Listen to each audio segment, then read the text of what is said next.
Hazel. Okay, I talked to Hazel for like an hour today, and Hazel's going through it right now. So Hazel is asking for if anybody can pitch in and look at the databases this week and next. And she would like that to be an ongoing thing, but at least for the next week or two. The freelance opportunities one, where the pitching guidelines and that kind of stuff, that probably can sit for a minute, but the ones with the rolling deadlines, we've got to go back and check, okay, what's coming up? Are these the same deadlines this year, same parameters? What needs to be changed?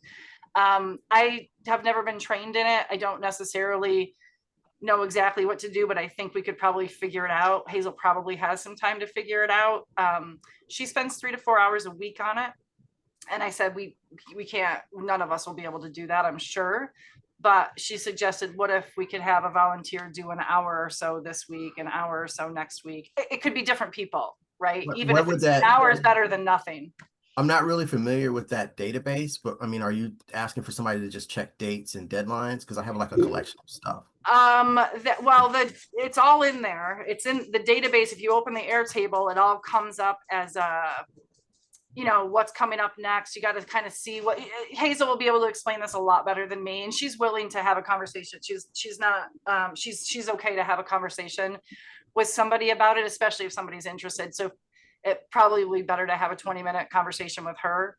But I briefly looked at it. I haven't been able to tackle it, but basically you go in and you'll see the different publications, and because they're offering grants, they're offering different opportunities. So you're just going to have to go to the publication and kind of check to see what is the most current information and update the database from there. So that's what it basically is. So it's okay. So I don't need to have database experience. Basically, I'm just checking data. No, it's it's updating. And basically she would be working on June. She said she hasn't even started June yet.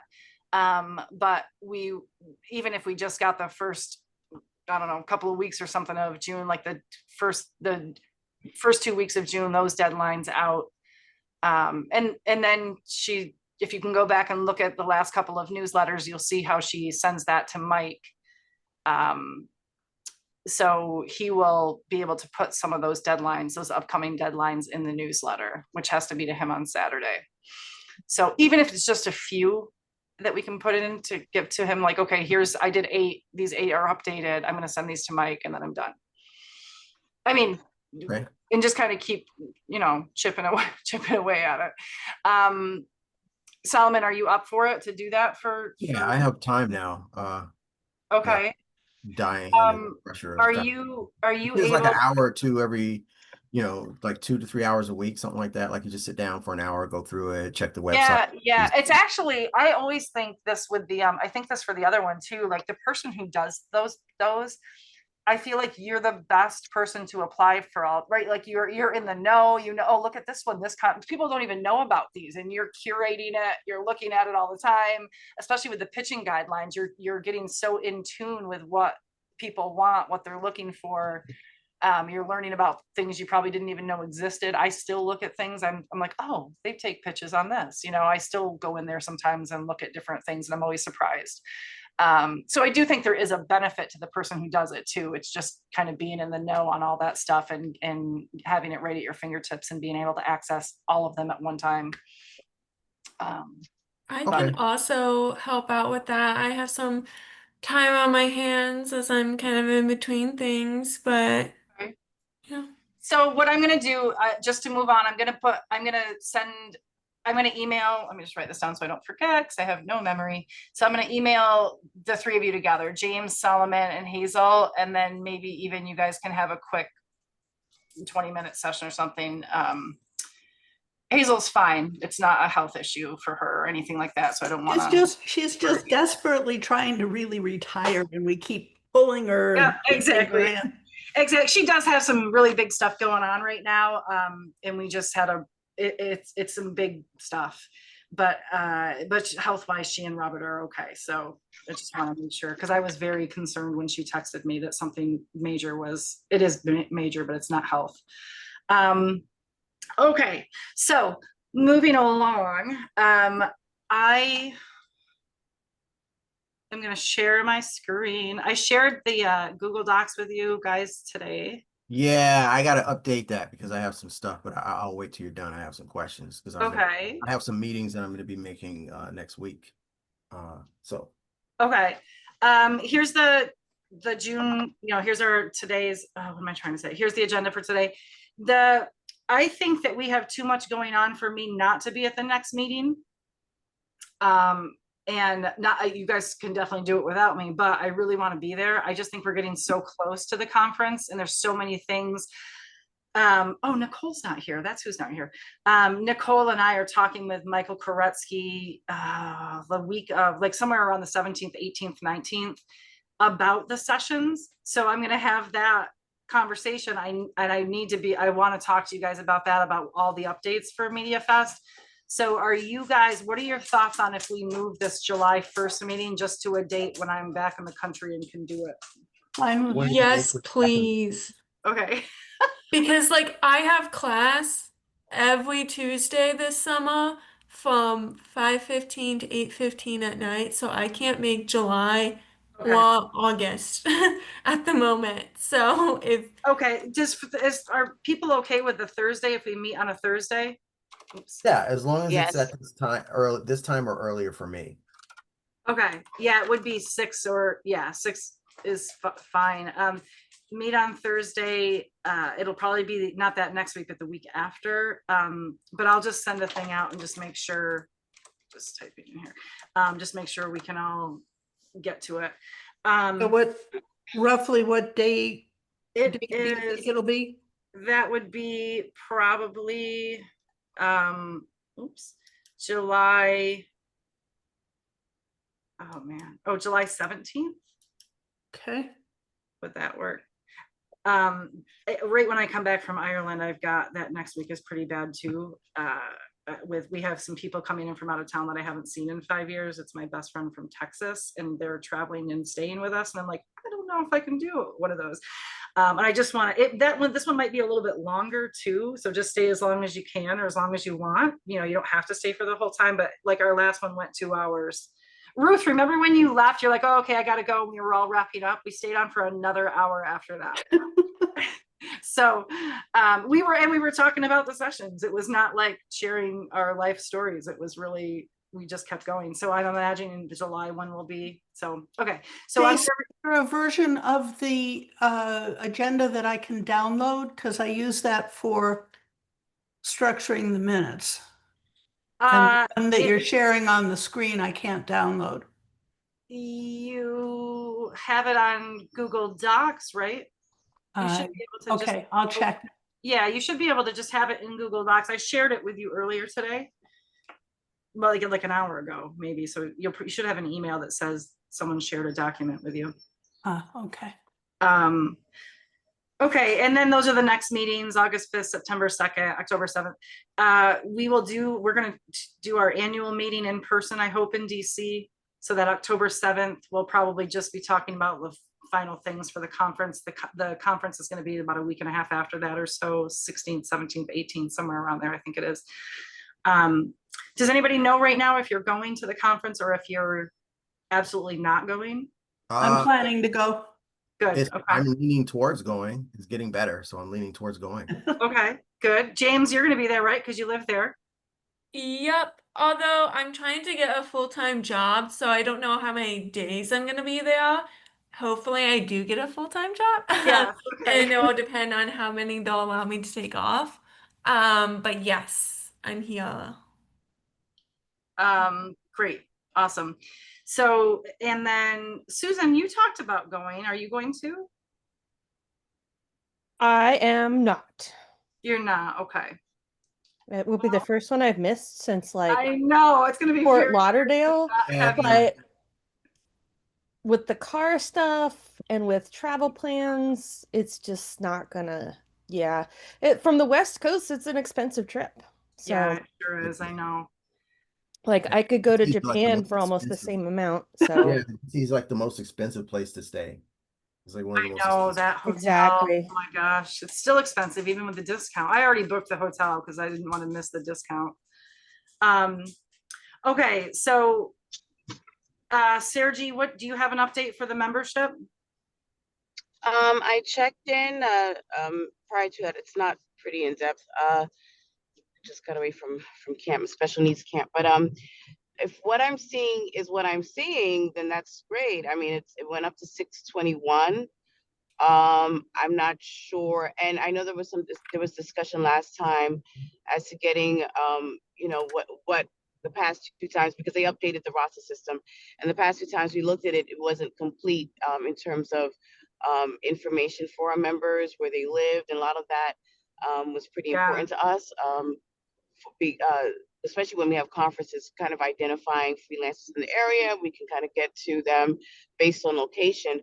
But when I downloaded it this time, I had everything, names, addresses, and I said, wow, I don't know if it's because of this new system, this new document reader that I had, or you know, National did something to kind of replace all that information. So I'm just wondering if what I'm seeing is what I'm really seeing.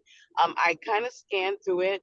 I don't see any duplicates, because there are times when we get the rosters and there's duplicate information. So it does appear 620. So I'm cautiously optimistic that we have 621 members. It seems a little bit too good to be true, but perhaps that's correct. I don't know. I'd have to. And I'm definitely going to go with that. If it was 400, I'd be like, no, that's not right. But 621, that's right. Okay. So it looks good. I'm happy from what I see. Like I said, much more information. We're not like shooting in the dark. It was very basic information the last two times I looked at it. So 621 is what it appears to be, and perfect. That's great news. Good. So good. That's awesome. Okay. Great.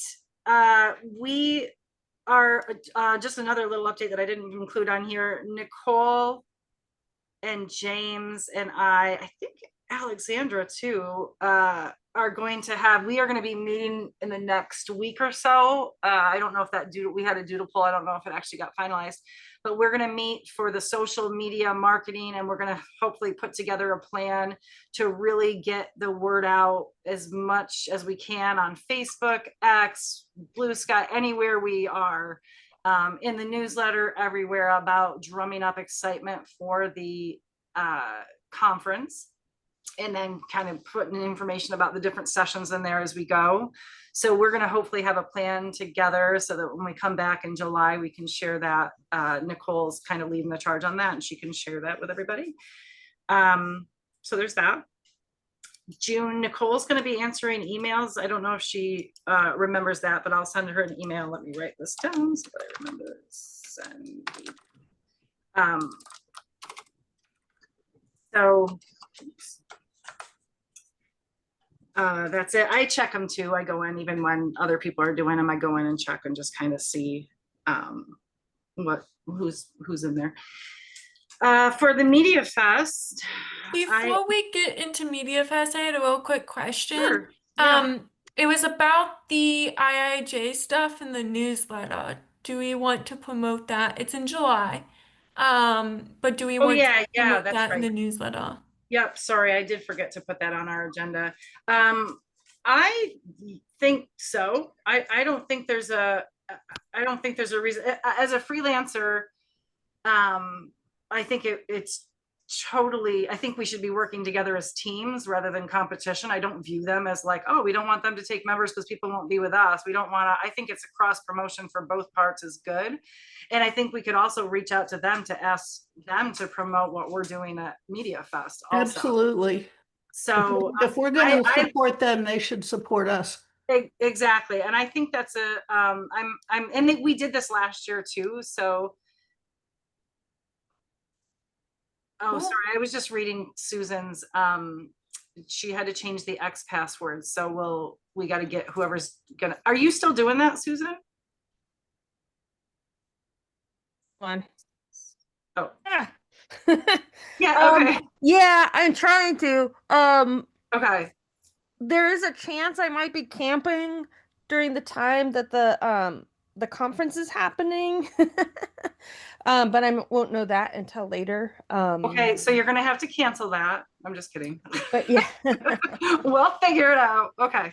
But well, and yeah, actually but I that's did have to change the password because I had an issue, and yeah, so I had to change it, but I don't want to like email it to you, but I don't know and you want to how to text it like to me? get it to you safely. You can text it to me and I can put it in, just I'll know what it is, and then I like, you don't have to tell me that it's Twitter, and then I can add it to our password document, shared document in Google. Okay. And I think during the conference, Nicole, as a publicity coordinator, since she's on site or will be on site, you know, she's doing a lot of stuff, so we'll kind of all pitch in, but she would probably spearhead the what's going on anyway at the conference. Okay. Or should, like, you know, to kind of drum up excitement. Okay, so yes, Yeah. James, let's do that. I have James, thanks for Catherine's contact earlier today. Cool. I'm gonna reach out to her. I think I have a better idea of I wanted to see what sessions came in. Did you, so I saw the sessions that have come in. Lots of super interesting one. There's only one that came in that's even touches freelancers of all of the sessions. There might have been one more, but there was, let's say there's 70-ish or so, 75 sessions that got in. They're only going to take 55. There was only one on freelancing, because I kind of wanted to see, are there going to be 5 great ideas? We can partner. Then we can kind of share the workload.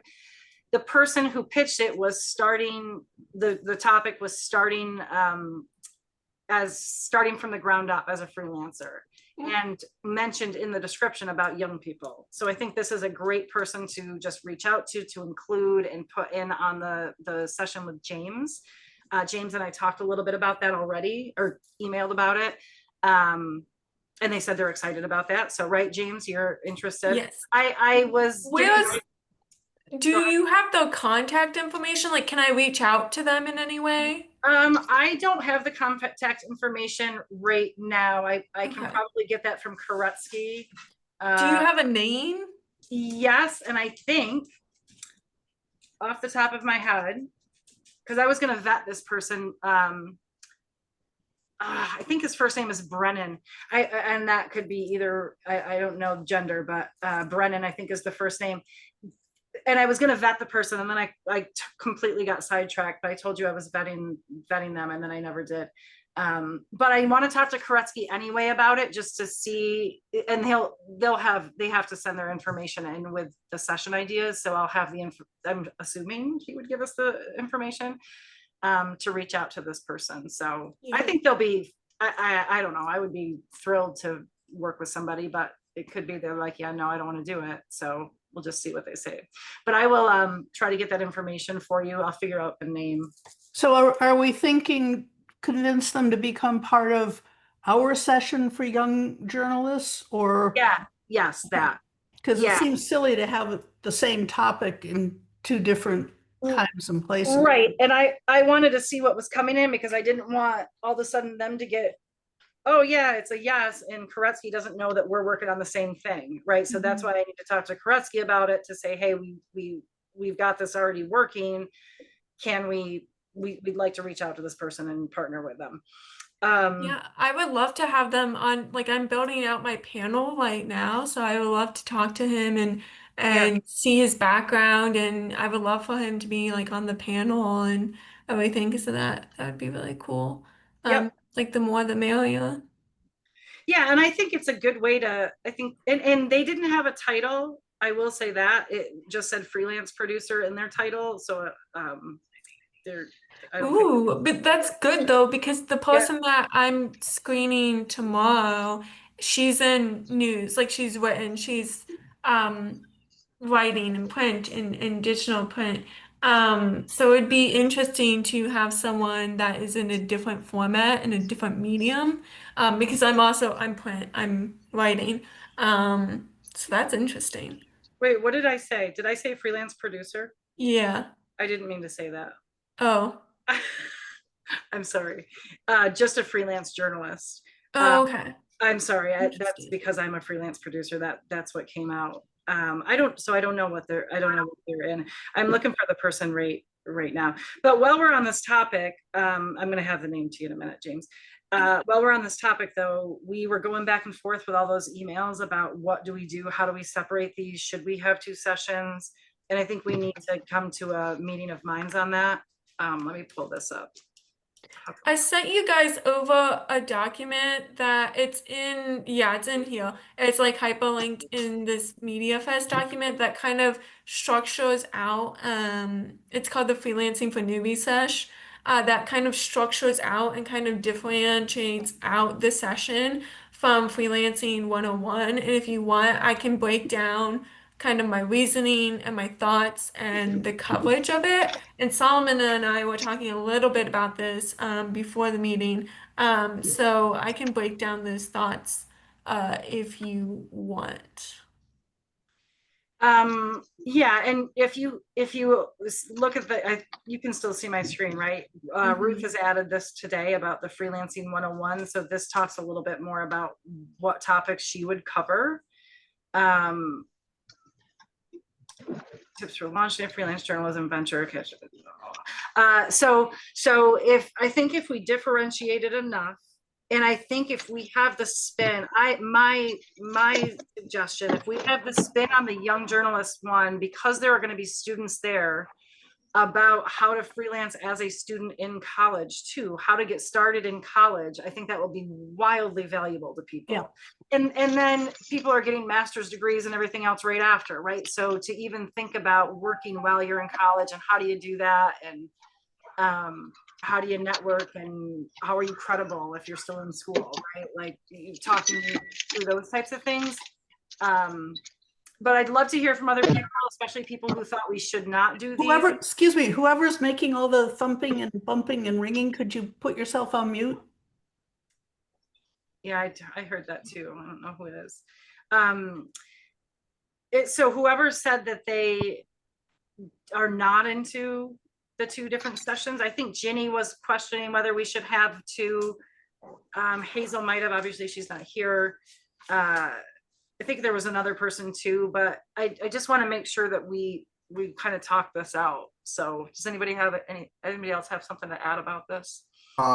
Just for me, I think the main thing for it is that looking at the perspective of getting started in journalism now, and one of the things that we James and I were talking about is that gets ignored a lot, is that for most journalists starting now, freelancing will be more than likely be their first job. So I think that's kind of how we wrap that, how we theme that, talking to people that are looking, because I think a lot of people are not looking at freelancing until they realize that they can't get that job. And then they're like, oh, we're being recorded. And then they're like, oh no, I need to figure out some way to work in journalism. And then they start looking at those freelance things. And I think a lot of the working parts of freelancing is kind of what we were talking about. James and I were talking about, like how to actually do that. I think that's specific to that newer crop of people who are trying to freelance without experience as a journalist in particular. Right. And that might be, that's a good, because one of the things I think with Freelancing 101, with Ruth's session, I think that this could be like people like me and Susan who were journalists and full-time, and we chose to branch off and go freelance. I wanted to be a freelancer, and I set myself up. I got a first client before I quit my job. Someone suggested to have a client first, to have one place you can work first, and that I followed that advice. I think talking a little bit more about that as the choice to go freelance, not, oh, here's your fallback. And I think Ruth's session does that. Yeah. So that's a little bit different than working, breaking in without any journalism experience, breaking in as a college journalist. I think also it, like what we were talking about, really wraps up the idea that for many beginning journalists, this is your first job, right? So like you're going to be told to apply to a job, but there are 30,000 of you for that one job, but there are more spaces for you to freelance, and getting those skills together is different. So like for me, for example, I know I'm old for a college student. I'm probably pretty old for a college student, but I'm a beginner level journalist in the beginning of my career. And most of the stuff I learned from freelancing was from talking to people, from going to Ruth's wonderful 101 freelancing. from Thank talking you. to other freelancers, from learning how to like get jobs and stuff. And like a lot of that is not covered. So like freelancing from a perspective of somebody who's been working and has a, you know, already has a career is totally different because a lot of that stuff that comes out as advice is not stuff that I could have done at that time. Yes. And that is the exact, like if you toggle into this doc, that is the exact focus of this session. So like I said, kind of target audience is student, recent grads, grad students, and those with no prior journalism experiences. And I even say like many freelancers enter freelancing after working full-time in the media industry, and therefore they possess a greater industry knowledge, a solid network, and a vast professional portfolio. Um, and those with those vast professional portfolios not only have that foundation, but they can also often demand higher rates. That's amazing. But we need to build different skills for this population, and the more advanced journalists will want more advanced knowledge. So. And I kind of go in here about how freelancing remains an excellent way for those just starting in the industry to gain hands-on experience in the field, on clips, explore different areas of journalism, build your network, and grow your skills while you evaluate your next steps. The kind of goals of the session would be definitely teaching students, recent grads, grad students, and those with no prior industry experience the foundations of freelancing and giving them a safe, pressure-free environment to explore options and ask questions. So, and you can see some of the topics that I want to cover. It's like brief overview of the current industry, like where are we at in this industry? Because it is not like this industry, like the people that started the journalism career in 2008, 2009, like back in the 20, like that industry is completely changed now. So we need to like acknowledge that. We also need to acknowledge like the benefits of freelancing, and how it can help you, and then going into like different, like what is freelancing or like what does that consist of, getting your first gigs, talking about publications that are friendly to first timers, talking about beginner rates and like why they may suck, why you may have to deal with it, and how you can improve over time.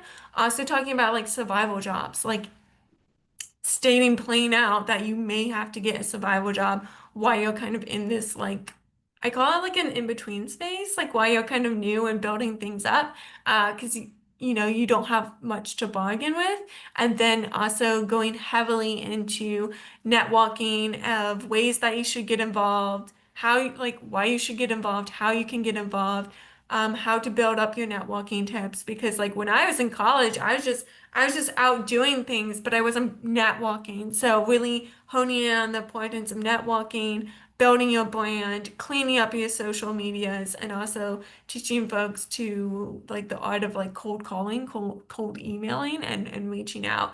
So really focusing on you guys, like you guys are saying, on building up these foundational skills, not only as a freelancer, but in the media and journalism industry itself. Excuse me, James, just keep in mind that these sessions are not all that long.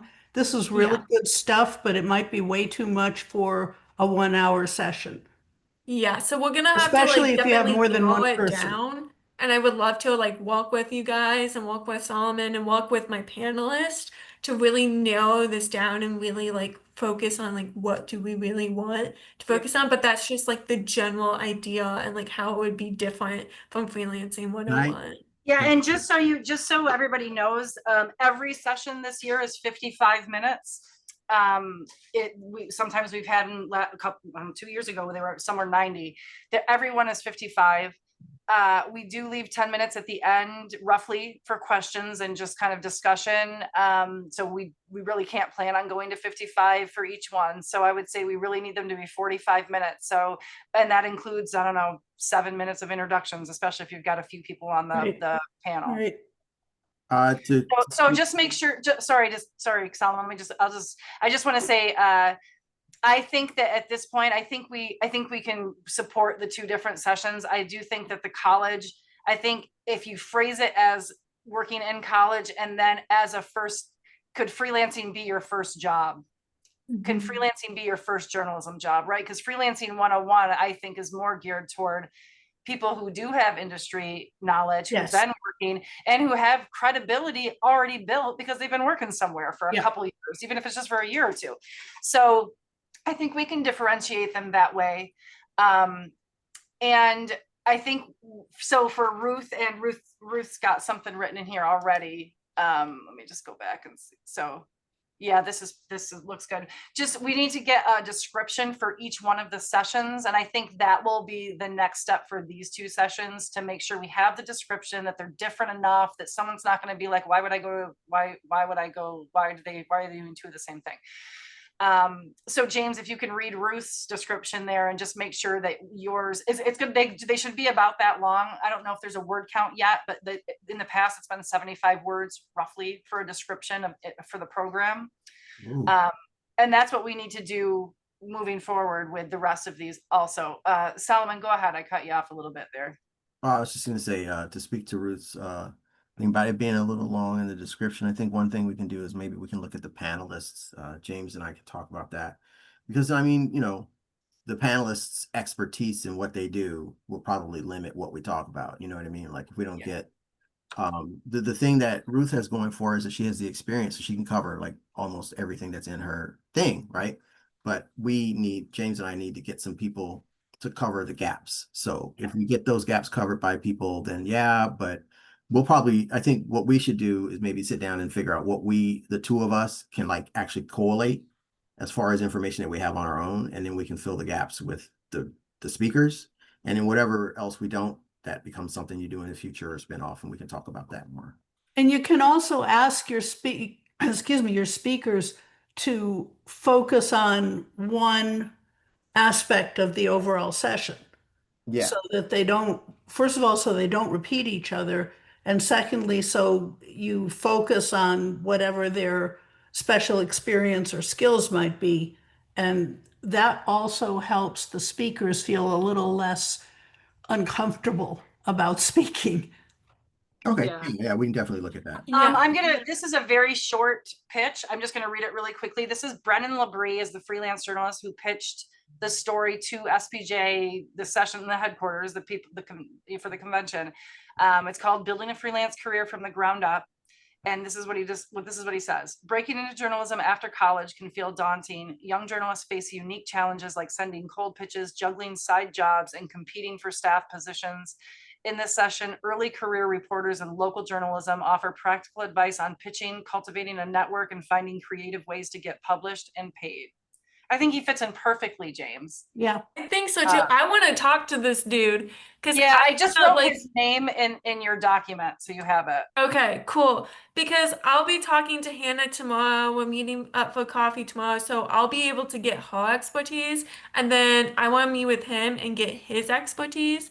And he's in New York. Okay, Yeah, perfect. That's a train right away. Yep.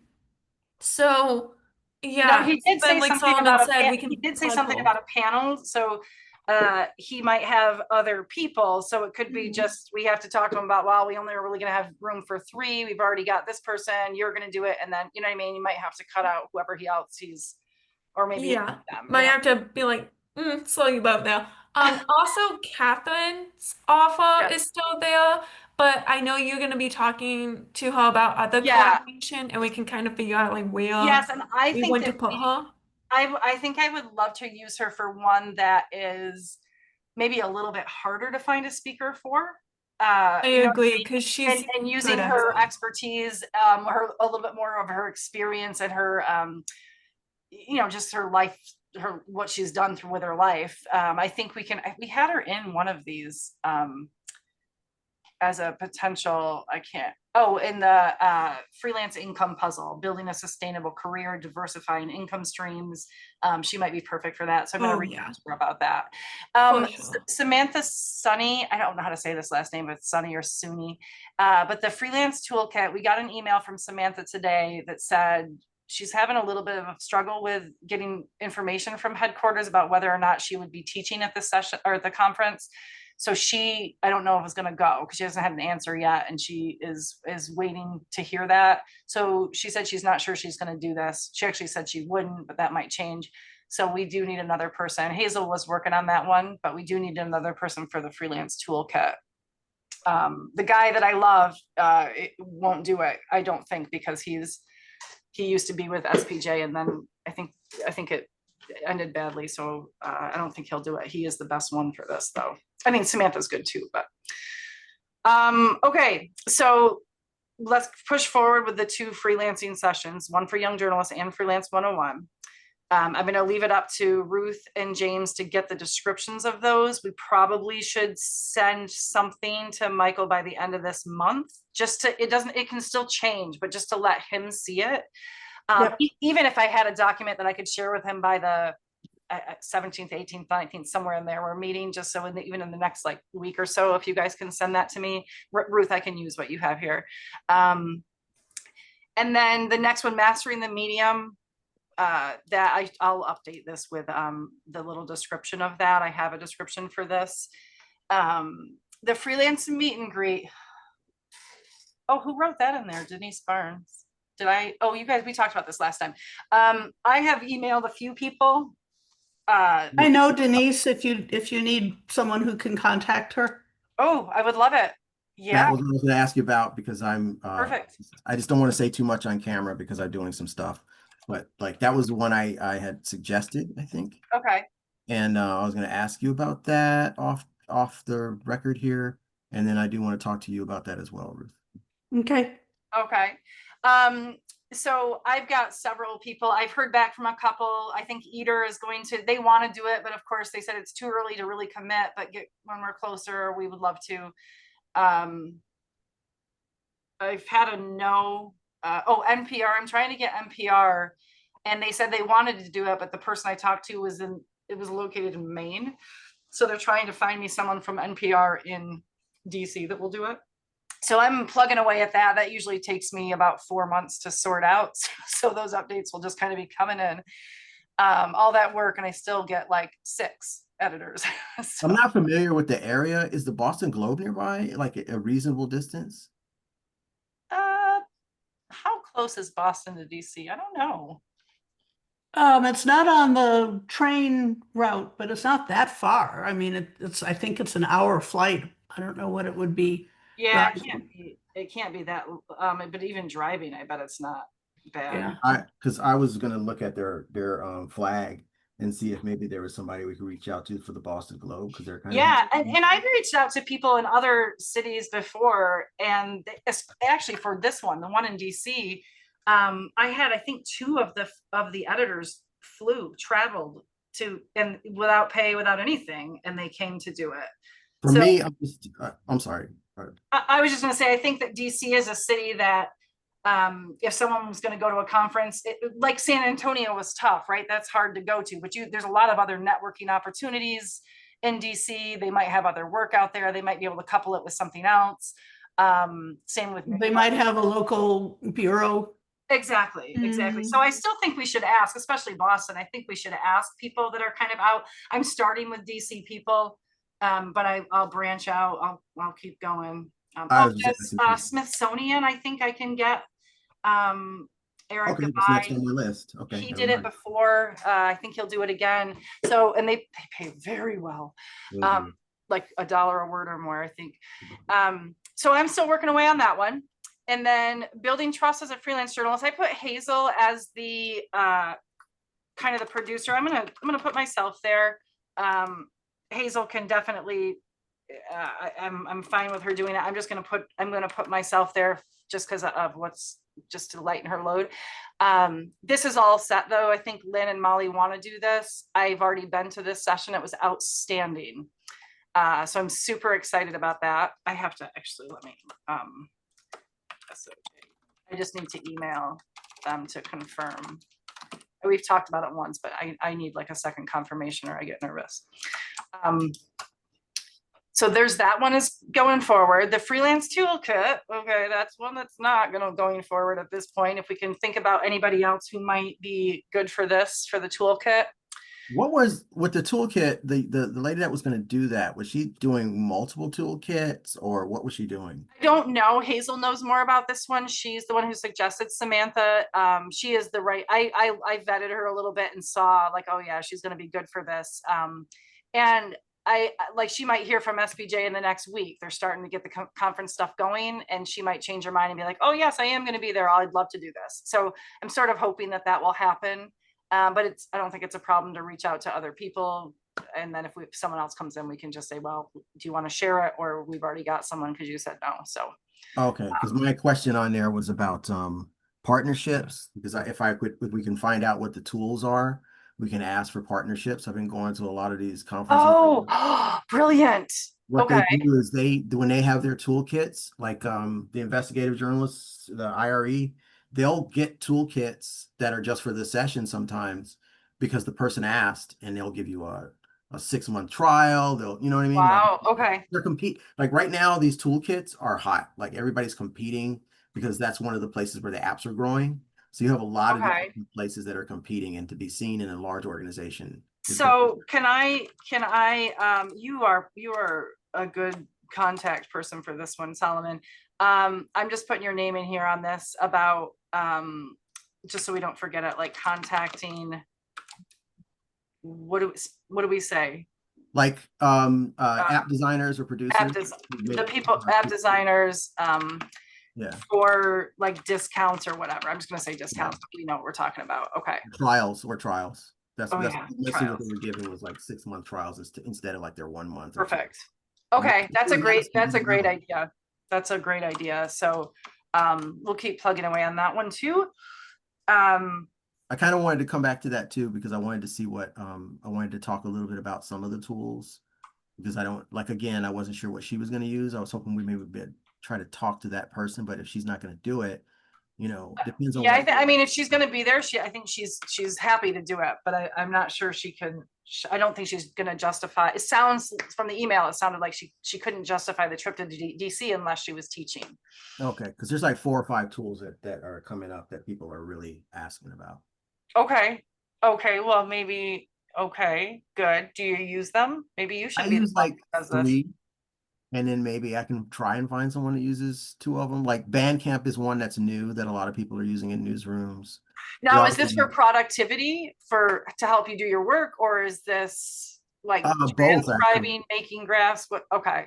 Yeah, and then Notion is another one that a lot of people are using because of the AI tools that are built into Notion. Okay. So this is going to be more for productivity. I'm just going to highlight what we want it to be on. The apps for productivity, organizational tools. Are we going to kind of go with those? Time management, tracking time? No, most of the stuff that I know about are for like organizing stories. If you're writing about like features or like doing investigative work, then like most of those types of tools. Organization. So I'm going to highlight productivity, organizational. And if we find a speaker who talks about some of these others, that's great. But those are sort of the main. I don't even know if we'd have enough time to talk about all of these. Yeah, because they're like, I got a lot of these from newsrooms. I got formats from them and stuff that they put on Trello for free that I use all the time. Okay. The next one is the safety and security police press relations for freelancers. Jennifer, I think we'll do this. Yeah, so that one, I fell off on that one. I was supposed to contact the PPA-GLA and NPPA. So I will be able to do that this week now that I have time, and next week, because I want to get those tools for myself. So basically my question was, we were talking about physical safety was what I was focusing on. Like how to be safe in crowds, how to be safe when you're planning to go cover stuff, that kind of stuff. That I can do. Any other like digital safety or something like that would have to be a different session, because I really don't know how to do that. And I think that should be a session of its own. Like digital safety should really be something that we focus on its own. Okay, well, this is a presentation that already exists. Jennifer's. She's done this talk. She's done this before, not for us and not at SPJ. But I think I think she'd want to stick to what she's doing. She might. So are you wanting to add physical safety to this or digital? No, if she's already doing it, then it's fine. For me, the last time we were talking about that, for me, I focus a lot on the physical safety of stuff. Yeah. I'm a journalist, so I'm always out and about. And a lot of the stuff that I go to, like where they're talking about safety, don't apply to me, right? Or they don't apply to journalists that don't have like a major paper covering them. So for me, I try to get a lot of stuff that apply to people who are freelancing on their own without the support of a larger paper. So I don't know what she's covering. So I'd have to know what she Yeah, does. so we'll have to talk to her about that Yeah. to find out. I can't put too many things on my plate, but because I keep Like, do we have contact information for her or? yeah, I know her, and she and I have emailed back and forth. I'm trying to see if she pitched. I was gonna read it to you. It's in here somewhere. I'm just gonna keep looking while we're talking. Let me come back to that one. Okay. The international freelancing, I think I did not follow up with Dan about this yet, but we think we decided that this is what we were gonna do, was writing for global publications and audiences and planning and funding trips, but not, the try to, not the rest of it, not the safety, not that kind of stuff. It's too much for one. So I think we're going to stick to this, the writing for global publications. I have talked to Dan about this. We talked about this in our last international chat because I was like, hey, what's your thoughts? He's down, and you're right. He wants to focus on like global publications. Um, I know there's also big conversation in the international community with travel restrictions. Especially at the Um, moment, because there was just a whole slew of new yeah, restrictions. like new countries that people can't get into the US from, and like vice versa.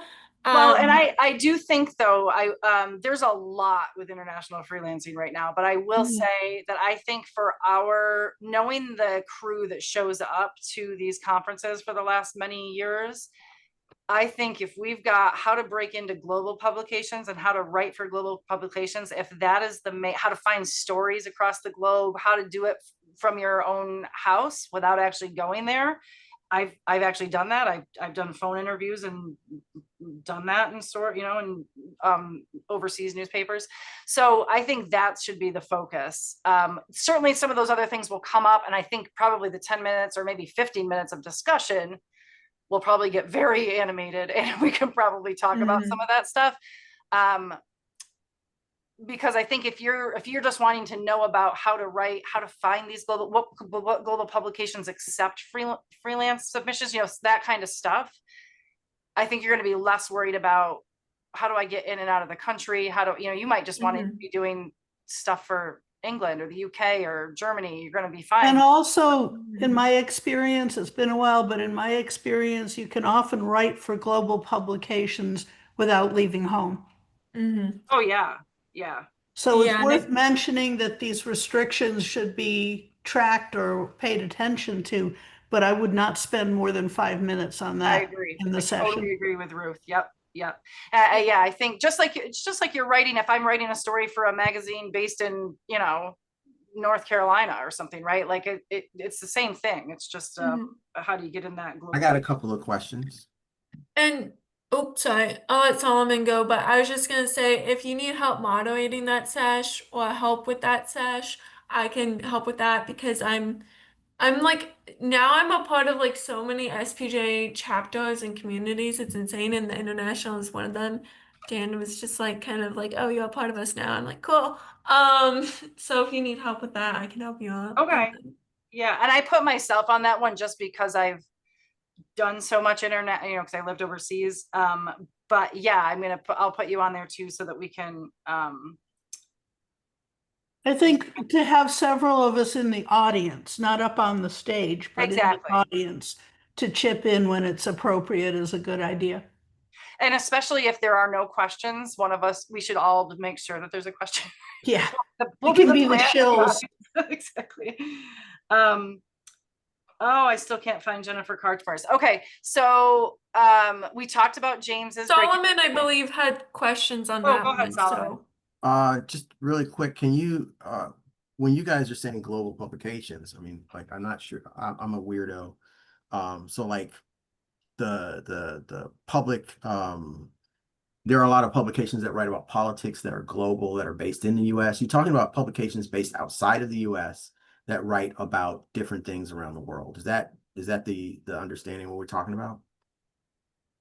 That was Yeah, my sense, yeah. yeah. Okay, like The Guardian, for example. Yep, yep. Because And the other thing, also, again, it can be brief, but just mentioning international nonprofits. I've written for the publications of a couple of overseas organizations, and that's an outlet that a lot of people don't even think about. Yes, it is, because not-for-profits have been interesting to me. But yeah, so like that was the other thing I was gonna say is like a lot of them have US or stateside offices. So Mhm. I wasn't sure if you were trying to reach to them or you're trying to reach just to ones that are outside of the US. Like, is this like how to talk to people outside of the US to do publications with them without having to travel kind of stuff. So I think I got my clarity on that. Um, I found Jennifer. Well, actually, I'm going to let you, Solomon. Can you do the next thing? The outlets for community of colors. Do you have any update? Are you or ideas on that so far? Yeah, it's just the thing is that like times are thin and people don't want to travel. So it's like You're probably going to have to. We're probably for most of our speakers, we're going to have to find speakers in DC, like yeah, across so the board. I'm trying to get recommended people from DC by starting with people that I know. And Okay. it's like playing telephone. So like a couple of them are some of the ones that we already talked to, that we had talked to about earlier that I wanted to kind of talk about off the record. Our Okay. earlier publication, and there's somebody else, there's a couple of people in New York that I wanted to talk about as well. So 3 people so far. I have my camera off so you guys don't see me struggling without reading glasses, so you don't see my age creeping up on me as I stare at these tiny words on this screen. So yeah, there's a couple of outlets that I was looking at that somebody has recommended to me last week after asking. So I just don't want to put that out in here because I haven't talked to them yet. I got their information and I'm going to reach out to them, but I don't want it recorded here. If that makes Okay. Yep. I will talk to you after we stop recording, so you'll know what's going on. Okay, I think somebody just came in the waiting room. Oh, Sergi left and then she's coming back. Okay. What's the like? I'm thinking like 3 to 5 is enough, right? Speakers? Oh, yeah, five's a lot. 5's a lot. I would go no say more 2. than 4 and preferably 3. Yeah, Okay. I would say Because 2 to again, 3. keep in mind, 45 minutes. Okay. That's I would 15 even minutes say per person. I would even say 2. I mean, this one's a little bit more like I can see it being a discussion and talking, I can see the panel having a discussion and I can see that being a little bit more interactive, rather than just someone getting up there and giving a, presentation. So 3 would probably work, but I would really stick to try to, I think 2 is good. Okay. So 2 to 3 is the max that we're looking at. Okay. That makes it Yeah. easier. So I do have a list of people. Perfect. But I don't want to overuse some people. Okay. So that sounds good. Okay. Okay. So I found Jennifer's pitch. This is what it says. She is doing this in the general session. She is going to present this, and she would just change it for freelancers. But this is what hers says for the general session. It's called Police Press Relations. Learn how law enforcement is trained to interact with the press at demonstrations, protests, and public events. Discussion involves police protocol for crowd control and dispersal in relation to the First Amendment. Panel includes a police chief, a professional journalist, and a media attorney, facilitated by Jennifer Karchmer. So hers is but I think in the freelance side of it would include, how do you protect yourself as a freelancer? What about when something goes wrong? Who's going to back you up? How do you ensure that you're protected by the company you're working for? And are you protected by that company?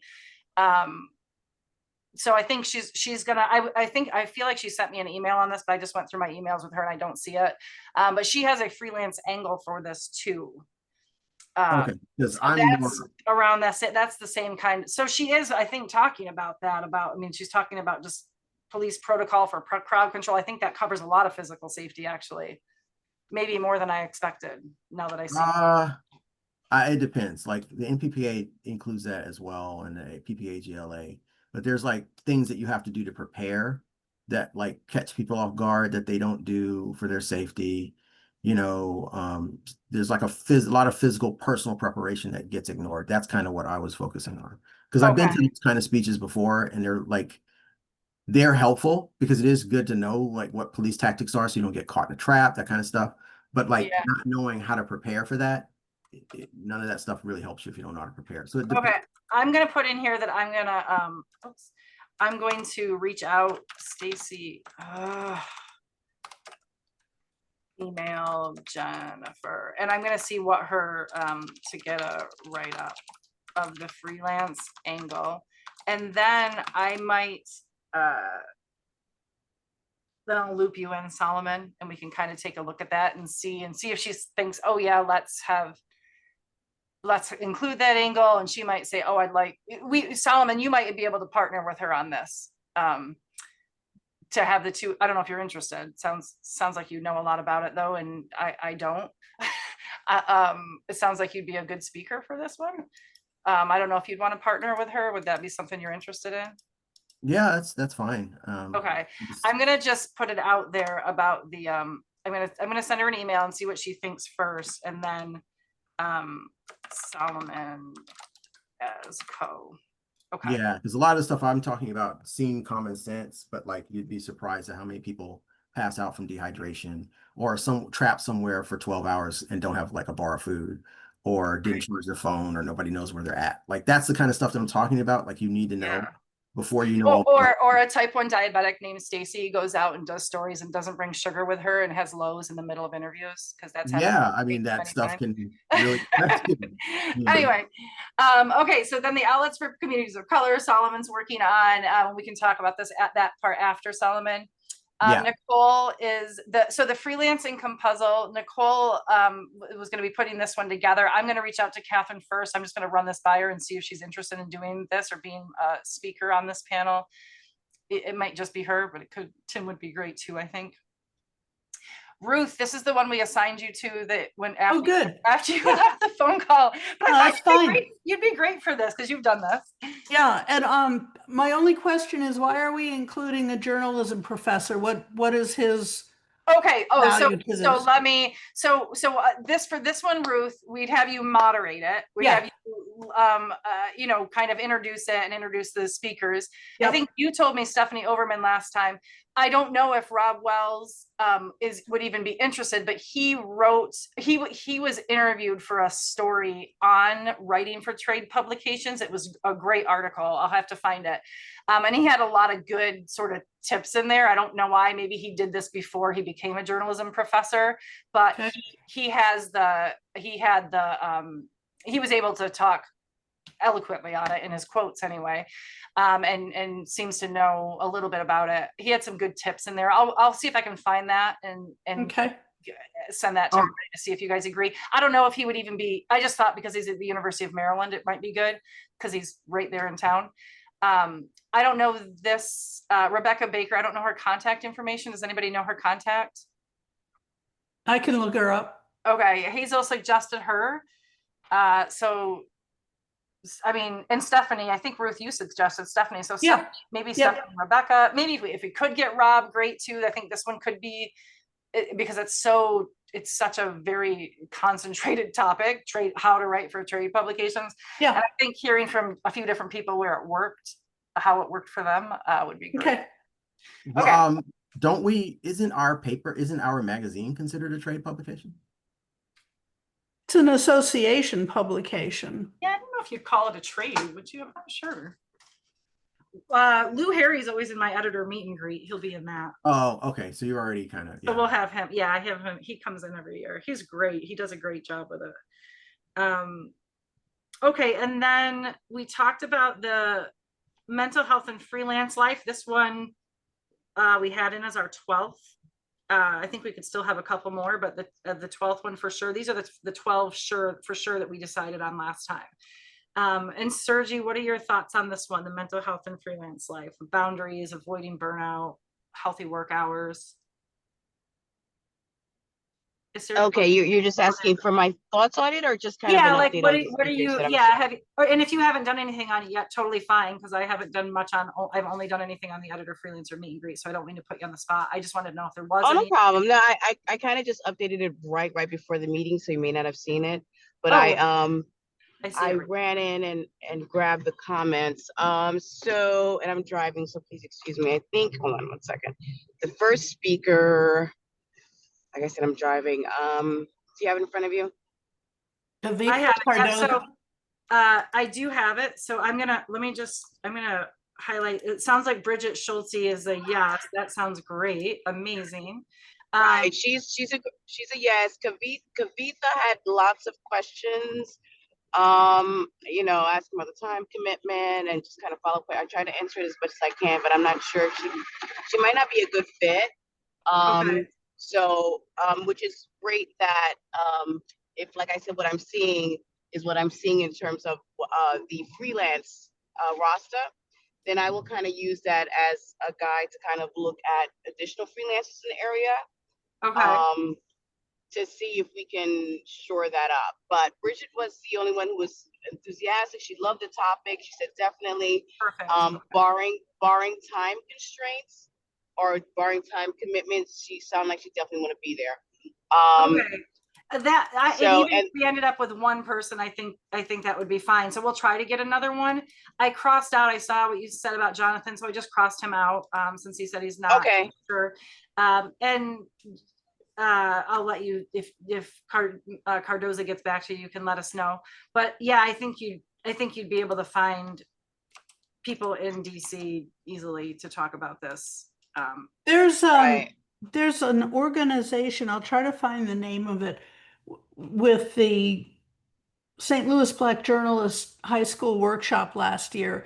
The topic was how kids are dealing with trauma and school violence and so forth. And we had somebody from a local nonprofit that I think was a chapter of a national group who came and sat in on all of our sessions so that somebody was there with mental health training in case any of the kids or even some of the professional journalists, volunteers had any problems with those discussions. And I will try and find out what that organization is because that might be a good person to either include as a speaker or just invite to sit in on the session and be available as a resource. If nothing else, the And that's organization itself could be a Yeah. resource. great. And that was my question. I didn't know if we were exclusively looking for journalists or versus anyone, I guess, who's kind of helpful toward the topic. And maybe I can, maybe if I'm unsure, if I find someone, maybe I can kind of reach out to you, Stacey. You can let me know before I invite them. Because I don't want to be out of left field and invite someone that may not be a good fit for the panel. Yeah, I think Yes, if we find someone, I mean, I think if it's a shoe in, like, oh yeah, this person's perfect for it, we can go ahead and just book them. If anybody's not sure on anybody you reach out to, just send us all a text. There's a chance that one of us might know the person. But just Not a not a text, text. an email, so that we can just kind of know who it is before we book. okay, thanks. Yeah, but that's what I have so far on that panel. There's a I don't know if it'll get approved, but there's a session on reporting on addiction. Oh, wow. That person, oh, I guess they're from the reporting on addiction, like the founder of that, so they might not be. I thought it could be. Sometimes you can go and look in, I do this with the editors, you can see who else is presenting, or if that session doesn't get accepted, I've got the names for these people, and they are interested in coming. Not all of these are going to get accepted. I have the 75 sessions in front of me, but they can only accept 55. I'm just gonna, I can Yes, I'll go please. through and look to see if there's any other, mental health expert, anything like that might be. There's actually quite a few of them here that could be kind of crossover. Yes, please send any and all my way, and I'll definitely reach out to them and see if they can. And when do you know? In terms, I wasn't there for a little bit, kind of got caught off. When is, I guess, our timeline in terms of getting folks together and just? I know we don't have any concrete schedules at this point. Am I correct? In terms of when folks need to be there. I have a schedule of the times for each of the 3 days. I can send that to you. Let me, like, I can tell you, we don't know. We are not going to be able to say who's doing it at what time yet, right? We're just gonna have to plug people in, but Well, we know that we have the freelance track to work with. Exactly. But so, I mean, if you've got, hopefully they can just be pretty flexible, because it's going to be terrible if they say, I can only do it at this time. And then somebody else says, well, I can, only, so hopefully it will just be fine. We can just plug them in. But it's, the sessions are Thursday and Friday. There's a couple on Saturday, but it's not all day Saturday. I think it's only till noon. It's more Wednesday to Saturday instead of Thursday to Sunday this year. So I will send you the times, but if they start at 9 a.m. and they're, I can't remember how many, 3 in the morning and 3 or 4 in the afternoon. So I'll send you the slots, but I don't think we should start putting in the slots until we really have people confirmed. We can tell them it's either going to be Thursday or Friday, basically. They could do Saturday too. If somebody's working and they can only do Saturday, there's a Saturday morning. There's a couple slots Saturday morning too.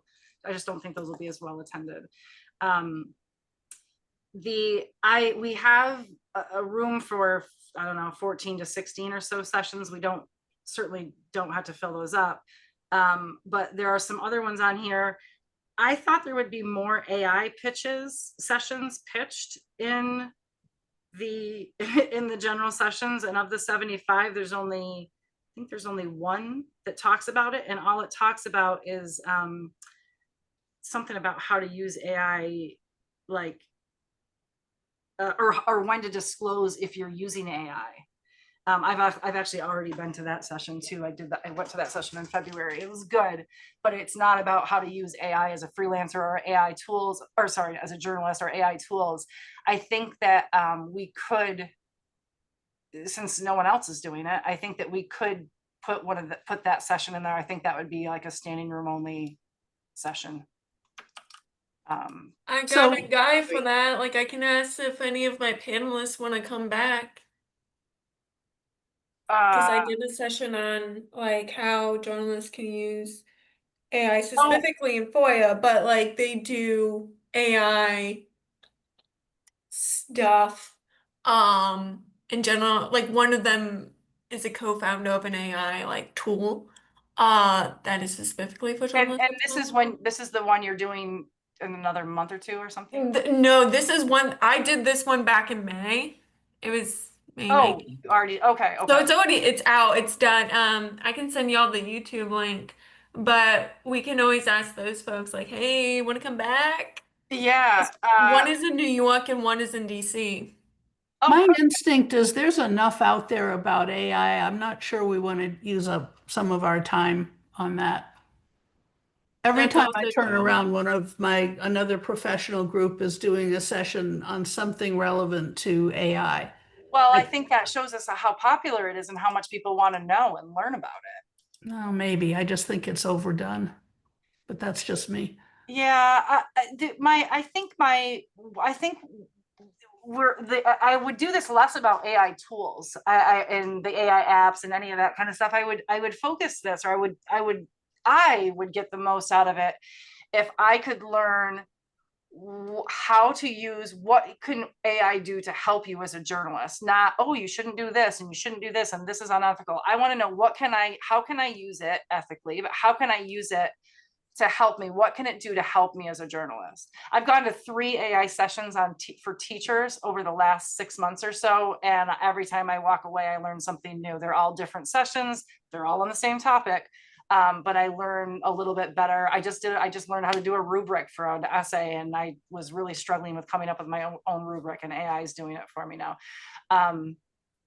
So I think we could, we don't have to do this, but I think I was really hoping that there would be something in the general session. I think it's a miss if we don't do any, not us particularly, but if SPJ does not do more than 1 session on AI, especially when like ONA has an entire continuous track on AI and does monthly webinars on it. I really think we need to step into that space. Does anybody else have thoughts on that? I'm not a fan of AI, so I'm the wrong one to ask. Yeah, I know. I'm not a fan either. I'm not a fan either, but it's definitely relevant. I think it needs to be addressed. I'm not saying it isn't relevant. I'm just saying there's already so much out there, including what James just did recently. that I don't know Right. if we want to use conference space for it. We've already got several sessions in this list that haven't been fleshed out. I And think I still trying feel to get that, like, I kind of confirmation. agree with everyone else that, like, one, it's overdone, and two, I am also not a fan of AI. Like, my people, like, kind of were like, kind of talked about the not so good sides of AI. So if Yeah. you want to talk about, like, the not so good sides of AI, that might be Okay. something to consider. Yeah, I mean, and I think we're not But collectively yeah. excited about it. I think most, it sounds like the majority is not. Yeah, I'm happy we can just push this one to the bottom or off the list altogether. I'm actually, And just in terms of AI, as far as like freelancing is concerned, the flip side of it is that there are contracts now that are saying like that I agree not to use AI or Yeah. that type of thing. So that might be a conversation in terms of like contracts and how can you use it so that it's not um yeah, it's not violating some sort of copyright issue down the line right. and that kind of stuff. And that might be something that you take a minute or two just to touch on, like when you're reading contracts, you'll see new things you'll probably see things about AI. Make sure you understand what it is. Because Yeah, that type of like in terms, and I don't think it's necessarily like for the conference, like I think you could do it as like a webinar. Just like yeah, yeah, what does AI mean for freelancers in this landscape when you now yeah. have contracts and you have whatever, you have A lot of organizations and publications are drafting policies about yeah, and is it how and like if to use AI. And yeah, people or have is to it like promise not to. or like Reveal that that they you need to did. be transparent about like okay, I use this to look for spelling errors, but like nothing else, like Yeah. yeah, so I, like like I best practice type of stuff. Anyway, I don't think it's like Okay. you need it for the conference, but like Yeah. I think that looking at that angle of it of like, okay, if it says this in a contract, what does that mean for you if you're a regular, if you use it for some reason? Um, Yeah. Okay. Okay. I Yeah. don't use it I for journalism reasons. I use it to come up with rough itineraries for travel planning, and then I research it to make sure that it's, like but it gives me initial ideas of something to work with. So, yeah, I don't I know. can I say something? I just wanted to No, ask. you may not, Solomon. Bye. Meeting's over. Um, By the way, I have to go in a couple minutes because I have an interview at 4:30. So, just FYI. Okay. I was just gonna say just two different things. One, it might be something that you can roll into the tools because a lot of the tools are using AI for organizational purposes. Oh, that's a good thought, That's a actually. So good point. what you can Yeah. do is you can just dump that into ethical AI tools, right? So if you tell people, I think the Yeah, problem, I like that. Okay. I right? think that's a good place to put it, especially again, if we keep it short. Yeah. So like the thing is that like, whenever you do AI, I think we should be talking about ethics every single time. So like whenever we're doing that, like even in the tools, we want people to know that these are ethical tools so that they don't feel like, well, man, can I use this? I don't know. It's in a gray area. So saying that they're ethical AI tools will help. We're using it in Okay. an ethical way. Yeah, I do think we need to throw the word ethical in there. Yeah. Solomon, can I put you on that one? I'm going to take Hazel off this as the moderator and the producer of it. The freelance toolkit. I'll still help you look for presenters. I think we'll have no problem finding people for this. But can I put you on that one to sort of like, Yeah, okay, you can put me on verify, that. email the people, That, make sure that they can do it. that I don't have to panic for the next 3 months. Right. So I'll put you on, you're on Freelance Toolkit and the outlets for communities of colors, outlets for marginalized communities, community newspapers and organizations. And I think we need to have that idea flushed out, written up with a description so we really know what that session is, Solomon. So maybe by our July meeting, if you can do that so we can understand what that session will be. Yeah, that's what I was going to talk after we're off the record. Okay. And then if for international freelancing, I'll do that. I think we need one for that as well. We need them for all of them, but some of them I think we know. Okay. And then the other thing with the AI stuff is that ONA is doing a whole series of AI stuff. Right. I went to ONA's first year they started doing that stuff. And just so you guys know, like, for example, Washington Post is going to be using AI to write opinion pieces, right? So they want opinion pieces. They're trying to write certain types of opinion pieces. They can't get professional journalists to do that because anyone with ethics is quitting their opinion section. Like half of them abandoned. So they're getting Yeah. non-professionals to write opinion pieces. They can't write. So they're using AI to edit that stuff, which is just a dark place to go. So I think a lot of people have that context in mind when we start talking about AI, and they're worried about, you know, not just if it's going to take their job, but like, are we selling McDonald's hamburgers? Is it better to have AI do it faster than have a writer do it well? So I think Right. that's kind of the thing. And I think that if we're talking about AI and that kind of stuff, we do need to have a, like, if we were going to do something that would be different and people really would go to, talking about the AI ethics from the perspective of a journalist is really, I think, what people are looking for and not getting. ONA is not doing that because they are selling stuff for publishers, and publishers love AI because then they don't have to pay writers. So, you know, that's just my 2 cents. I Okay. completely agree with that. And another thing that we have to consider with AI, and something that I've been trying to follow quite closely, is, and we were talking about contracts and whatnot, but also now considerations with copyrights and how that plays into things. Um, when I was talking to my people, it was like, also like, are we responsibly using these tools, or like Solomon was saying, are we selling hamburgers? Are we just getting stuff out there and then it's flooding systems and whatnot? Um, and yeah, I think a session on the ethics of it, and just like having a good hearty debate on like, should we really be using this or not? And if so, how can we leverage these tools in an ethical manner, or how can we make ourselves ethical? I think that would be really, really good. And it would also fit in with SPJ's mission of being like an ethical leader, and kind of being the one at the forefront of ethics. So I don't know if they're gonna do something on national levels, but yes, that's all the conversations we need to have. I think that Excuse would me, attract. I'm going to have to leave in a little bit. Could I quickly ask whether we have a date for my webinar about public speaking? If you give me a date, we can do it. Do we have sort of a standard webinar, uh, Like cycle. week of the month when we do our webinar? No, Or does it matter? no, we don't. Tuesdays and Wednesdays we've found are pretty good. I wouldn't do Monday or Friday. Tuesdays or No. Wednesdays are good. Do you have access to the Zoom calendar? I don't know. So, it's not ours. I mean, it's SPJ's, but like, Probably not. let me see if I can get in it while I'm already in it, because I'm in it right now. Well, let me see if I can get in it again. My account, I think you can still see my screen. Ooh, look at this. I can get in it. Okay, these are all the meetings. Oh, Ginny, this is your second meeting of the day today.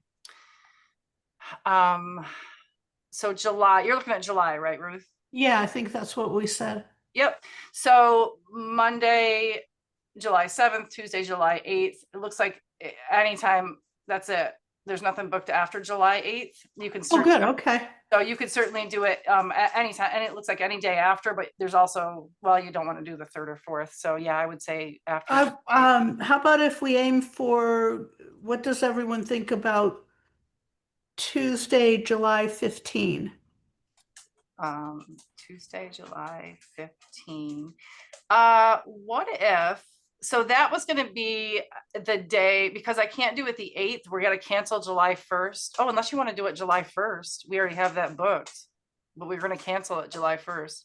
I'm gonna put the July meeting on one of those days, the 15th or 16th. You said earlier Thursday, July 17 for our next board meeting. Oh, okay, perfect then. Yeah, let's do that. Thursday the 17th. Oh, I know. Yes, I did because Alexandra, yes, because Alexandra and someone else said that James. I don't want to do it because James can't do it on Tuesday. So that's why we said yes. I'm glad you reminded me. Okay, so July 15th, let's do that. Okay. I'm gonna set it right now, actually. And I sent you a description and then a shortened version of the description. So whenever you get a minute, just let me know if it's okay or if I need to tweak it a bit. Sure, okay. What can I call this? This is a meeting, okay, hold. And we're gonna do it as a webinar, right? Yeah. And what can I call this session? Becoming a speaker. Becoming a speaker. Do we want to but nothing to do as a freelancer? Well, there's a freelance angle, but it would apply to really anybody. Okay. How about launching from journalist to speaker? Is that, or turning journalism into a... Let me think about it and I'll send you something. Okay, I'm gonna I don't remember what I suggested originally. Yeah, I just wanted to put it in here so that when national gets in here and looks, because sometimes I like when they see what we're doing, you know what I mean? This isn't gonna be public, what I'm typing right now. This is just for everybody on the public speaking prowess. I'm gonna put that on there. Okay. SPJ freelance community. What time do you want to do it at, Ruth? It seems to me we've done 6 or 7 p.m. Eastern. Does that, I'd say 7. Okay. 7 p.m. Yep. Eastern. And for an hour, right? I'm gonna put an hour 15, so it just holds it for a little bit. Yeah, because that's 4 o'clock California, so I think that's good. Californians don't work past 4 o'clock anyway. It's not when we can help it. That's because ours work. That's only because there's no workout. I'm gonna put video on for host. Is Susan still here? No, she left. Does anybody, can you guys see my screen? Does anybody know how to do where that sends an email to what? Oh, I think I have to set it up a different way. Never mind. Okay, I'm just gonna save it. I'll get with Susan to see if I can have people or respond to this. Did you? Oh shit! Look what I did, Ruth. I put it on June 5th, not July 5th. Considering that today is after June 5th. I know, seriously. Or today is June 5th. Right, exactly. An hour ago. So July 15th, Tuesday, July 15th is what we're going for. Yeah. Okay, sounds good. Thank you. Yep, so you're all set. If you, that's booked. Thank you for putting this together too, this webinar. Okay. Okay, so yeah, and do you have to go? I'm gonna go. In a few, yeah. Okay. So I just want to save the spot in here too, so we don't lose it.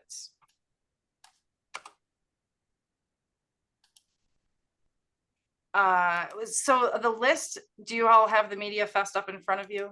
Yes. Yes. Okay, because I'll share it again in a minute, but is there anything else on there that we want to, we might need a backup anyway. So I just want to make sure that should I put the video on for panelists in a webinar? No, right? Say again? Should I put the video on for panelists in a webinar? No, I shouldn't. I don't understand. Like, we don't want to see the panel. We don't want to see the, oh, that's for panelists, not for people.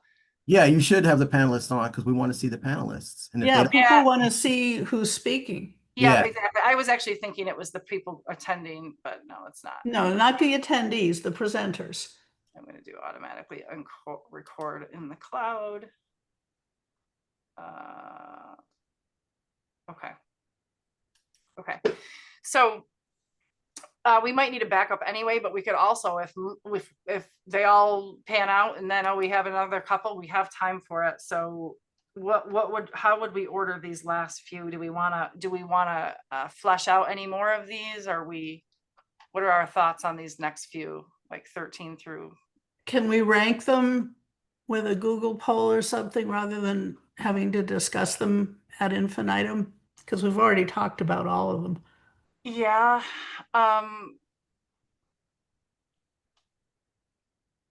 Yes. Does anybody have anything to add to these? Like the angle before we do a doodle poll? I think we need to have the angle of these. Oh, I'm going to take 16 out because mastering the freelance hustle, time management, and productivity, those are like the tools. I just want to make sure we I have got a question about these. I got two questions. Sure. We had discussed doing some of these in a different format other than a panel discussion type. Like some of these would be like the coffee clutch type stuff. Yep. So do we know which one of those we're going to do that way? And No. we should, then maybe we should throw all of those in there. That gives you space and time to focus on the panels. And then we can always come back and figure out how these work. Okay. And I just want to make sure the way we'll have to schedule this then, I don't want there to be a lot of dead time in the room. I don't want people to come in and then, oh, there's no session going on. And they happen to come back 3 hours later and, oh, there's no session going on. You know what I mean? So I just want to make sure that we've got, so it might end up, one of these things is not necessarily a formal session and it's maybe just us, kind of like the where to find story ideas could just be all of us sitting around. That's just kind of a very That's what I'm saying. Brainstorming, yeah. but we still do it in a session slot and we just find a way to describe that so people don't think it's a presentation where they're taking notes, right? It's, or you know, it's just kind of a low key. Well, I would say maybe we just do those like a circle open discussion or something like that. We can figure out a way to write that, but we should make a section that's just basically open discussion and then, or led discussion. And then you can just put led by SPJ freelance community. And then whenever someone has a space to come in there and talk about that, they do that, or they lead it. Leading it offers the ability to have someone who may not be as familiar with the subject, just guide it so people don't go off the rails. We can call them an lunch and learns. idea We can call them brainstorming sessions, you know, that so people know we've got more to offer above and beyond the formal presentations. Yeah. Perfect. Okay. I'm gonna put these underneath. I think where to find story ideas, we can add to that or make that a little bit different, but I think that is something that everybody asks. Where do you get your story ideas? Or you know what I mean? Like just something about that, how to cultivate new ideas, how to come up with without asking AI to do it for you. Okay. Another like good coffee or like bridge thing would be having freelancers come in and talk to us about their needs. And because like in like or do something almost like an open town hall, like coffee discussion. I don't know. Just like kind of an open discussion of like what are you guys experiencing in real time? What are you guys struggling with? What do you need help with? What tools have you heard about but maybe don't know how to use? What things are you running into in your freelancing? Just kind of also giving space, holding space for freelancers. And so that because I think that would also help us gauge for the other like webinars and things that we could do um, throughout the year and kind of help us improve from our end if we know what our audience needs, what our audience kind of wants and is expecting. So that could always be an idea just for like an open, like come and chat with us and give us feedback and things. Can I? I like that. I actually think we should do it. And this was an idea I had about one of these, like the coffee clutch thing, but I think we can start it or somehow or include it or put it at the end or whatever with what we offer, because there's a lot of things that we offer that people don't know we offer. And talk about the databases, talk about make sure people get the newsletter, right? Like talk about the freelance community, talk about the freelance fund. It's a great place to talk about the freelance fund. I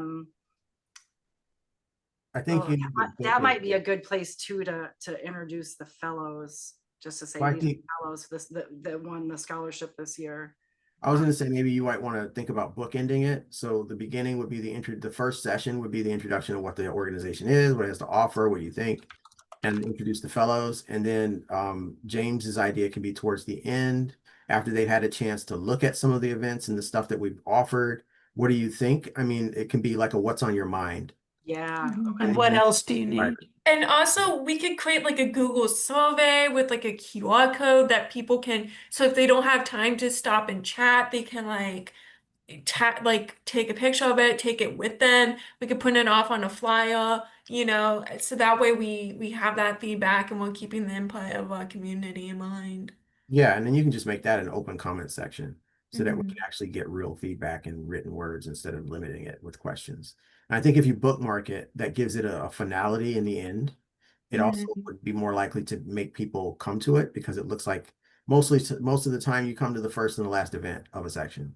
So have that there, you can catch the stragglers or the people who miss stuff, and you'll be able to get opinions about what happened. Mhm. I Wait, like that you're idea. saying, wait, just so I understand, you're saying it's still one session or like one No, time? no, I'm saying you have two. So you have one where you introduce the organization, the fellows, and what we Yeah. have to offer. That's brief. And then the rest of that session is just freelancers talking, getting to know each other. And then the end is, you have any questions or concerns or what's going on with you or what's on your mind? And you put that towards the end so Okay. that after they've gone through the events and they've had a chance to digest stuff, because you're going to have people that never freelance, so they won't know what to ask if you ask them in the beginning. But Mhm. if they've gone to some sessions, they'll have some questions and comments. And then you can collect those at the end and you make that another thing at the end that you do. And then it also gives you an open arena that you don't have to guide so hard. It makes it easier for you. Okay, so these are two different things. Yeah, one's in the beginning and one's at the end. And then, so the intro to what the freelance community is, what we offer, intro to the fellows. I still think we can add we should put something in there about sharing stories, you know what I mean? Something. We've talked about a few different. Well, we could do that as an opener. Like you can have that be the opener, right? Okay, and then Like just an open, informal freelance chat or whatever. yeah, We'll and then you can use whatever tools you want to guide that. I'm saying that would be the first one, and then the second session is what James was talking about. What's on your mind? As a new freelancer or yeah. Okay, so basically our last session slot, sort of. yeah, Like Mhm. questions. What do they want? What do they need? What do they get? What was your favorite? What was your favorite session? Something like that. yeah. What do you think we missed? What do we need to What would add? you like to see next time? Yeah, Mhm. there you go. So that kind of stuff, and then you correlate it with the little form, Yeah. the Google form. You just put it in the same one and allow them to, and then limit it because everybody's a writer and they'll give you a novel. So make sure they're keeping it to like 150 words, and then we can read it as a group because we really want that feedback and we want it written. Because I honestly, I think one thing that we need just in general as a community is feedback. Like, I feel like we need to be building community more and Yeah. soliciting and like being more involved in our community and giving them a stake in this is but like we can't do that if we don't know our community, if we don't have that feedback. So I think like anything that we can do to start to build feedback, to build community, because and also like we want these relationships and bonds that people form at this conference to last and to take that with them. And so I think that would be a good way. So. Yeah, so I Yeah. think we can flesh that out a little bit more later. But I mean, Mhm. Okay. that's the general idea. Remember when we talked about Sergi, feng shui for freelancers? Feng shui with Sergi. Are you still here, Sergi? Do you want to do that on one of our little things? I think it's a fun idea. I just don't know. I'd have to think about it because I just kind of put it out there. I wouldn't mind doing a couple fun things like that though that aren't totally all serious, right? Like the journalism horror stories or funny stories. That was one of the topics we came up with last time too. That could be just over lunch, right? We all have to eat lunch. Just whoever wants to show up, we could just kind of be, sharing those. 8 trigrams. We could do the 8. Oh no. Well, you could do the breathing exercises and stuff. I can do that if you want to do something like that. Oh, really? Yoga. Breathing exercises? Well, yeah, from Kung Fu. There's a classic set called the 8 trigrams. Oh, perfect. Oh my God. So it's coming together. Yay. Okay, wait. I'm really into yoga. I don't know if y'all need that. maybe, hold on. Yeah, Mental, I think we should do a whole mental wellness let's do it like a sort mental, of, call it like a mental health, maybe a mental health break. We can, If you mental do that health in the break. middle of the sessions, then people would be looking for that, after 2 days or a day and a half of Yep. that. You're looking for somebody. right. I think perhaps, and maybe we can perhaps divide it into multi-discipline. So we'll have yoga. I don't know how long the session is, so I don't know. I'm just throwing it out there. Let's say 10 minutes yoga, 10 minutes breathing exercises, 10 minutes feng shui. Feng shui, your working space. Someone could talk about where you need to be facing toward the window. If you want to, Yeah, let's have the blue love it. bookcase in blue. It'll stimulate writing, and something else maybe. It's really fun. But that's what. So do you see, Yeah. do you see what I have? Feng Shui with Sarah J, breathing with Solomon, yoga poses with James. And James, if you did that, it's got to be easy poses and where they don't have to get on the floor necessarily. Chair yoga. Well, why not? But why yoga. not? I think maybe we can have like yoga mats, maybe. I'm not sure. But Okay, a we'll limited keep amount. fleshing Bring this your out. yoga mat. Well, we'll keep fleshing this out, but I love Yeah. what James just said, chair yoga. If you're sitting at your desk all day and you're whatever, writing and whatever, rather than getting up and going upstairs or going somewhere and putting down a mat. I kind of like. Right, chair yoga, exactly. And nobody wants to listen to my old man noises and then get up off the floor. So Well, breathing is a part of breathing is a big part of the yoga flow. So I think that breathing is very important. Breathing is very important, Solomon. Well, I love this. They're 8 diagram exercises. They're like the first predecessors to Kung Fu. They look like yoga exercises because it's basically yoga.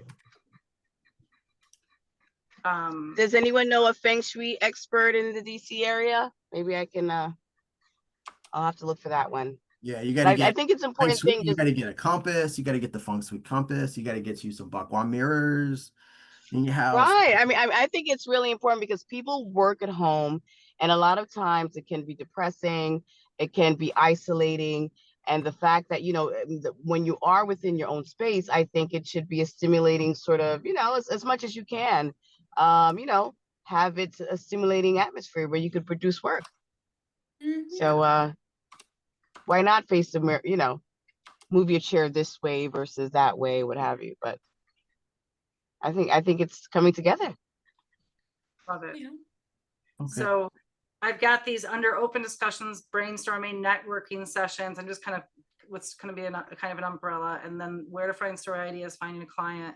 I'm just going to sort of keep this as a working list, and we can figure out, okay, let's plug this in at this time where we have to fill sort of spots. Okay. So there's 4. I think we could still also like a lunch and learn. We could have maybe we could tell journalism stories, funny stories, horror stories, like at a lunch and learn, or we could do a lunch and learn on something much more substantial. You need a diehard meet and greet where people are not led. They just get to come in a room, sit down, talk to people, play a card game, ask questions, that kind of stuff. Yeah, and that has been in the past, that's been the corner. Hazel asked if we were going to have a corner too, and I'm like, I don't think so. I think we're just going to have the room. We can set up a table outside and that would be sort of the corner, but I think we could also have that. Try to get that room to be the corner. I mean, like. Exactly. Yeah. So I said, I don't think we need both. But I think we could have, you know what? I got to remember to ask them. Get like a little table with put like little fidgets on it, Oh, hold on. Mental health break. Fidgets. Galore. Okay. Koretsky said that we might be able to have a corner basically in the like the registration area and perhaps where the vendors are, where the freelance community can be in there. I don't know if we'd want to be whoever kind of is in there. I don't necessarily think we want to be separated, but that might be something that I'll talk to him more about that, about what he's thinking with that. Yeah, I would be worried about staffing it too, because it's because I think everybody would want to be in the freelance room. No one's going to want to go out to that, but that's a good place to sort of get people. Well, I mean, if we are allowed to print material. Yeah, I was going to say that's probably how we should do it, is just have some I mean, maybe we could even have a little space in there, and we could be there, you know, as registration's happening before anything, you know, 8 a.m. to 9 before the sessions start. I don't know. Just to get people, kind of recruit people. What about any of these others that you think right now, or you think we should, these 4 right here are pretty good? Those are good. I think we can use the others as a back pocket. Something Okay. happens, something falls through, and you Yep. need something to cover because we have more responsibility this year. I don't know if that should be a lot. Yeah, exactly. You know what I mean? Like stuff happens, and it happens all at the SPJ all the time. They cancel a session, and then they're running around like, how do we fill it? And you have one of these in the back pocket where one of us can do it, then it actually like fills that space in an emergency. Plus, you can, you know, test out some of the online sessions with that kind of stuff. So these, I'm going to leave these 13 through 18. I'm going to leave those there for now. Oh, through 19. I'm going to leave those there.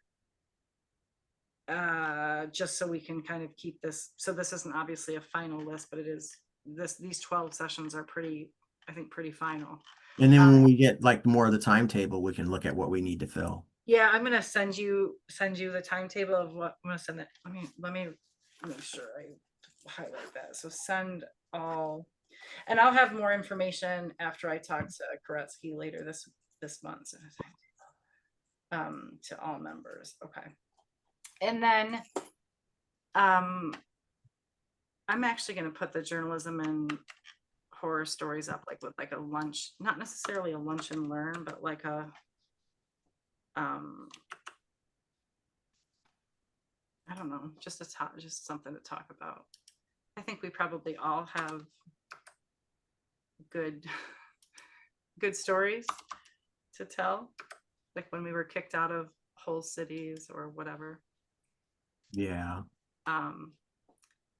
Making bad decisions. Chased down by the governor of Herculaneum, Missouri. All sorts of things that we could kind of, and then what'd you do? Like, how come, what is going on with this? Why is that not, oh, I see what I'm doing. My brain's not working at all right now. Okay.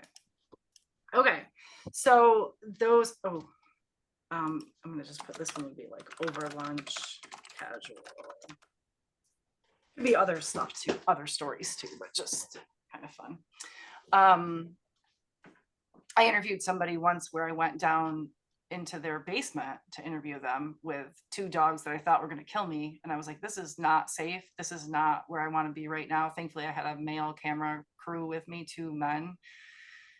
And there were testicles in formaldehyde on the mantle of the fireplace that we were interviewing in front of. And I'm like, we need to frame the shot differently so we don't see those testicles, because what? And then I also saw there was a book that said how to commit the perfect murder. Yeah, I was like, I gotta go. I don't want to do this interview anymore. I want to leave. They were super creepy. But you know, you have a word for that. It's called nope. You go in there and you're like, nope.